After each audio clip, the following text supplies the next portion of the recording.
Hope അഥവാ പ്രതീക്ഷ ആരുടെ ആത്മകഥയാണ്? ഉത്തരം ഫ്രാൻസിസ് പാപ്പ. കത്തോലിക്ക സഭയുടെ 266 മാർപ്പാപ്പയായിരുന്നു ഫ്രാൻസിസ് പാപ്പ. 2013 മാർച്ച് 13 ഇദ്ദേഹം പോപ്പ് സ്ഥാനം ഏറ്റെടുത്തത്. ഇദ്ദേഹം ജനിച്ചത് 1936 ഡിസംബർ 17 അർജന്റീനയുടെ തലസ്ഥാനമായ ബ്യൂണസ് അയേഴ്സിൽ ആണ്. ജോർജ് മറിയോ ബെഗോളിയോ എന്നായിരുന്നു യഥാർത്ഥ പേര്. മാർപ്പാപ്പയായി ഇരിക്കുമ്പോൾ ആത്മകഥ എഴുതിയ ആദ്യ മാർപ്പാപ്പയാണ് ഇദ്ദേഹം.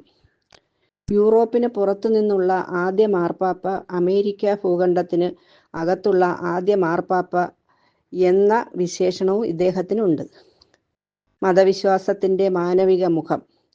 യുദ്ധങ്ങളിൽ ആരും ജയിക്കുകയല്ല, എല്ലാവരും തോൽക്കുകയാണെന്ന് പറഞ്ഞ മനുഷ്യസ്നേഹത്തിൻ്റെ സ്നേഹനിർഭരമായ അധ്യായം വിട പറഞ്ഞത് 2025 ഏപ്രിൽ 21.